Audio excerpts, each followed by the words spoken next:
The plane was a hive of calm before the storm, an oasis in the sky where everything seemed to unfold like clockwork.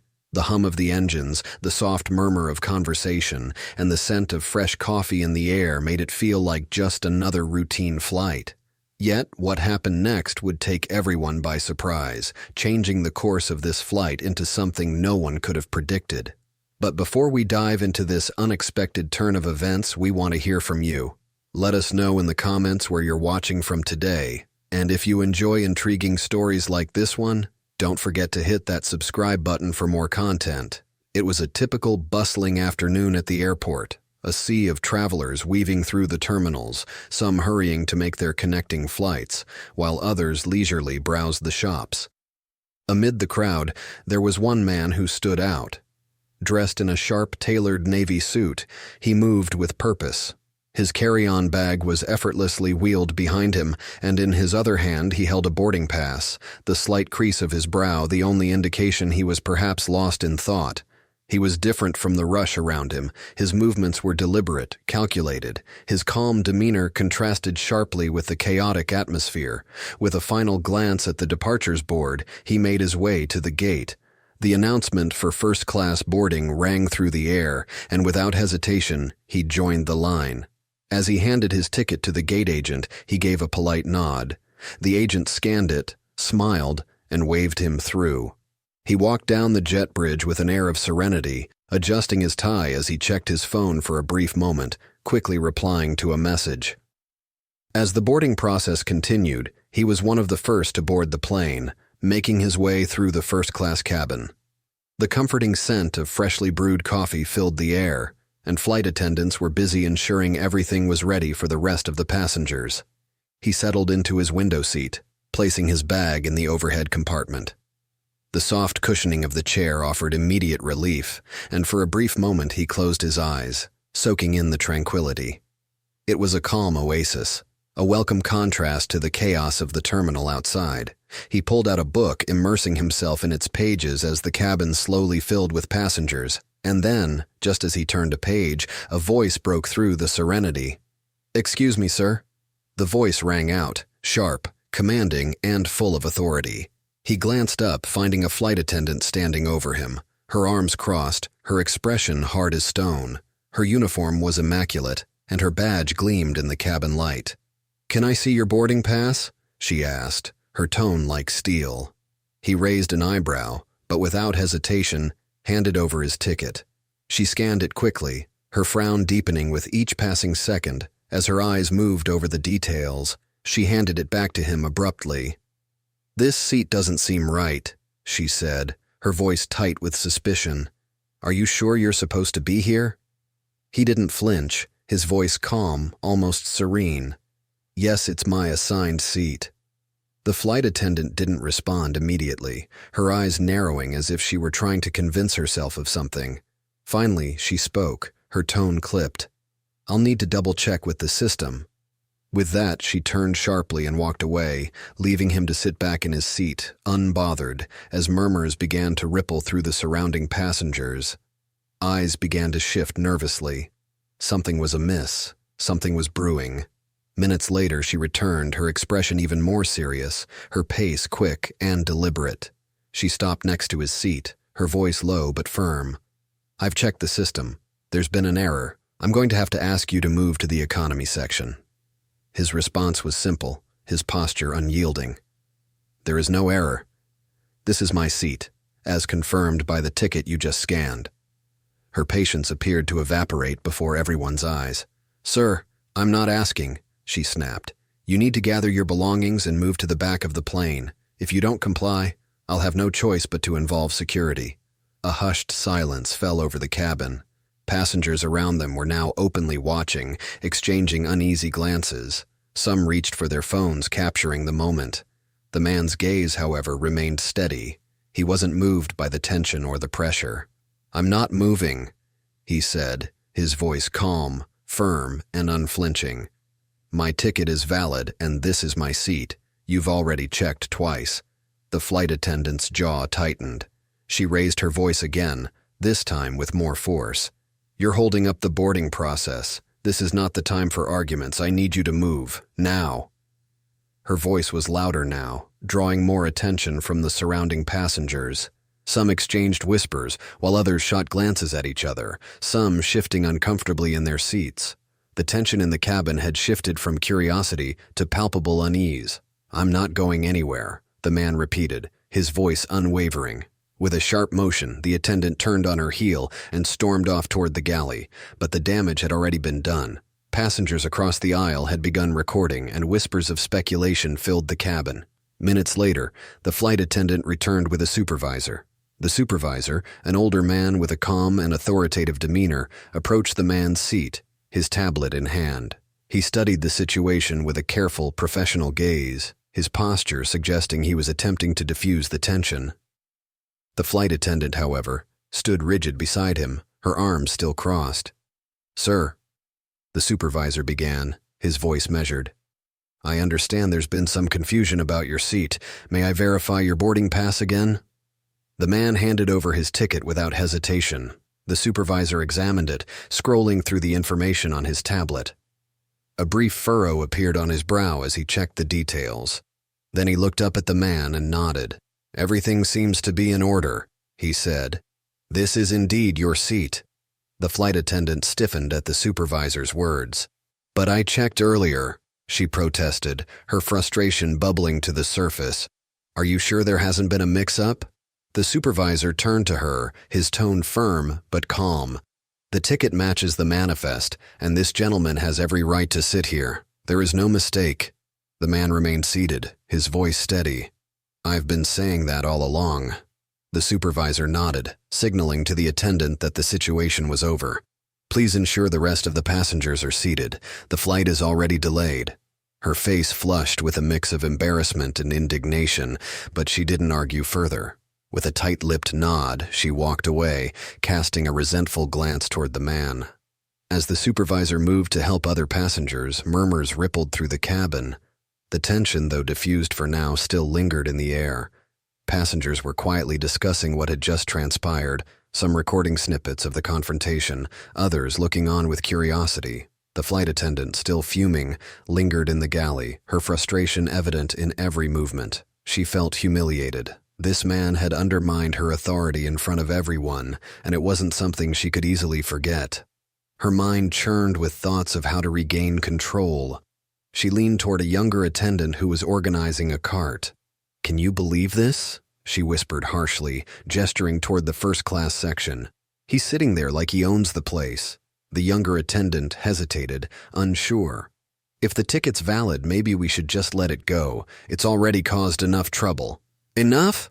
The older attendant's voice snapped. "What I saw, he doesn't belong there. It's not just about the ticket." The younger attendant shifted uncomfortably, her gaze darting nervously. "Maybe we should focus on getting everyone settled." The older attendant's temper flared. "I don't need a lecture from you," she retorted sharply. "You handle the cart. I'll take care of this."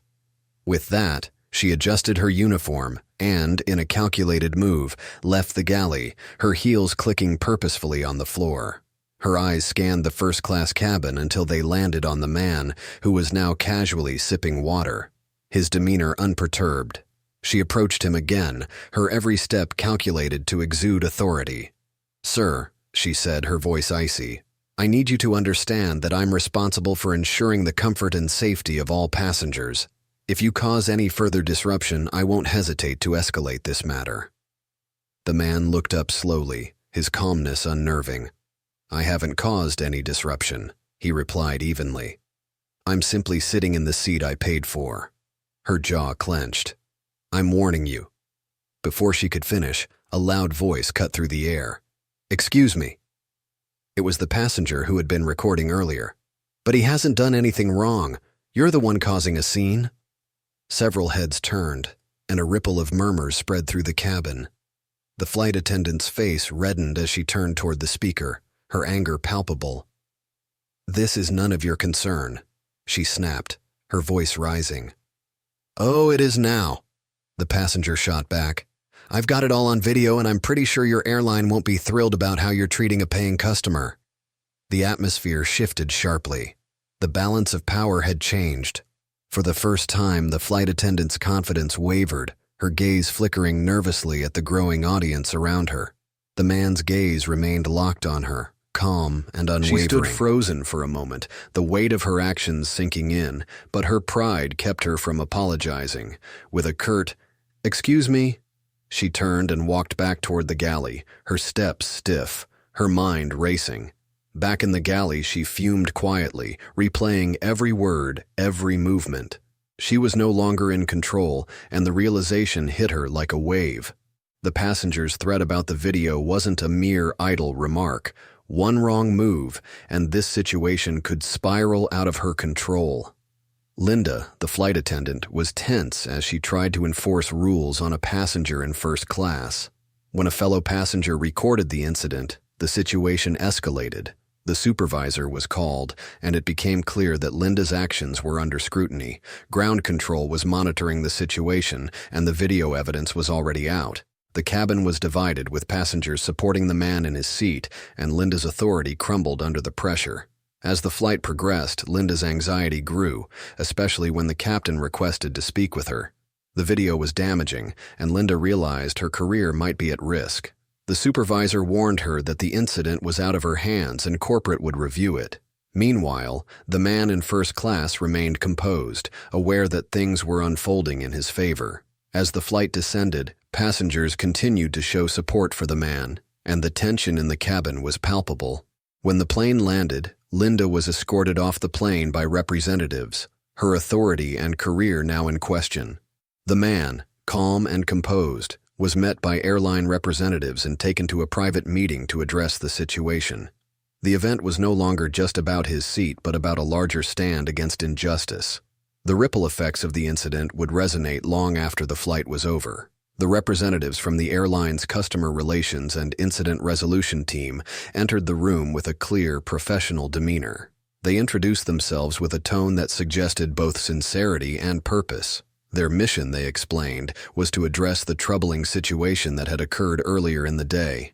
"We want to begin by sincerely apologizing for the unacceptable treatment you experienced during your flight," the senior representative began, her voice steady but filled with an unmistakable sense of urgency. "We are here to listen to your account fully and ensure this matter is handled with the seriousness it warrants." The man, whose calm yet resolute demeanor had not wavered since the incident, nodded quietly. He took his seat, maintaining an air of quiet authority. "Thank you," he said, his voice steady, the words measured. "I'm here because I want to make sure no one else has to go through what I did today." The representatives nodded in acknowledgement.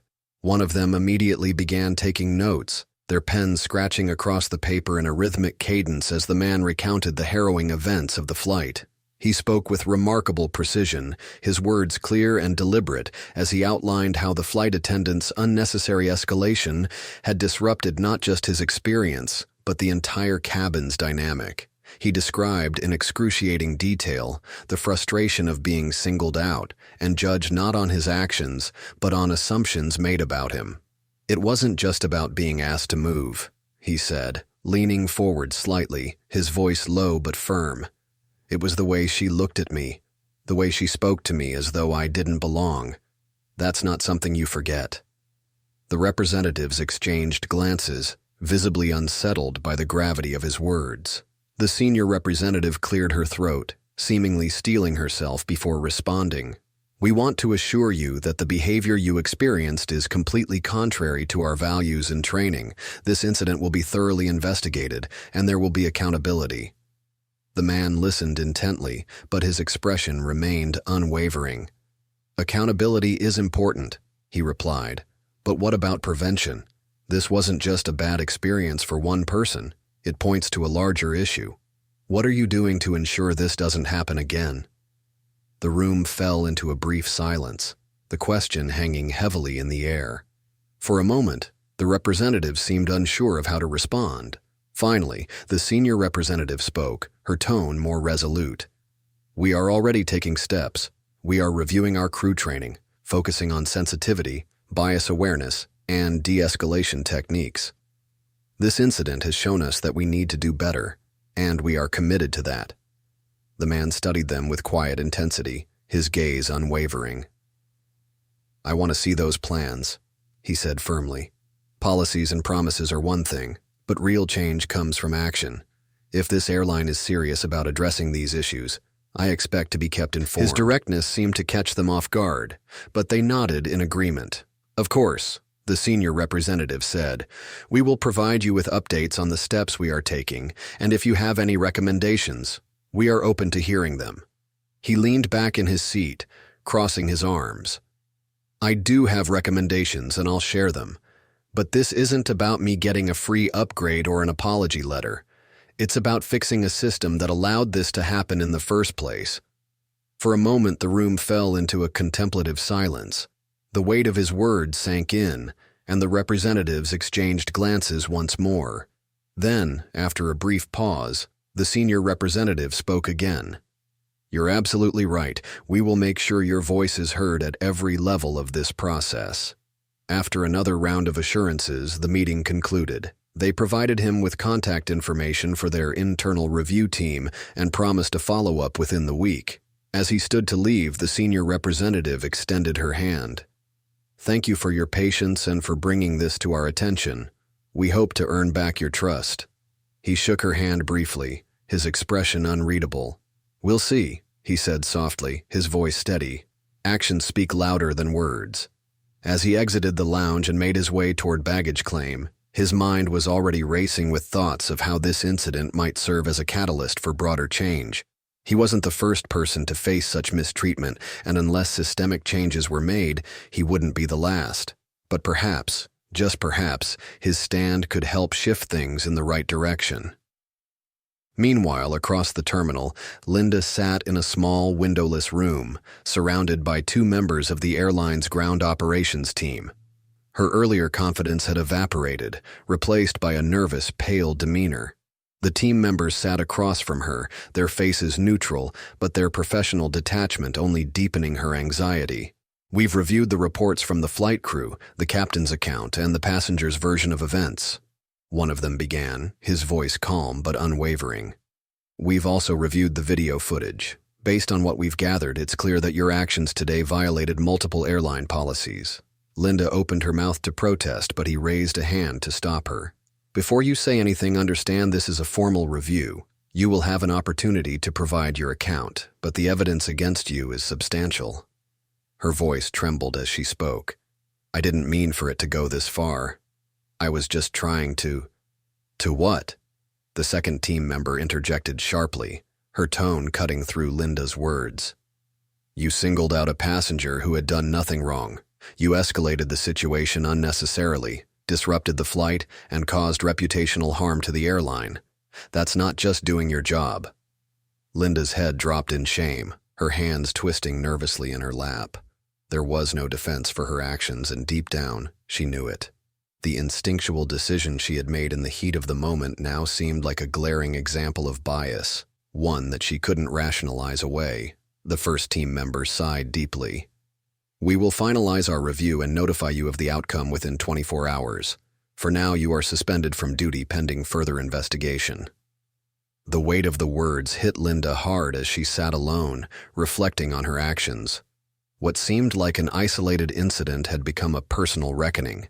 Meanwhile, for Mr. Ellis, it was a stark reminder of systemic bias in everyday life. After the flight, he received support from passengers, but his thoughts turned to action. He emailed the airline, demanding systemic change, not just apologies.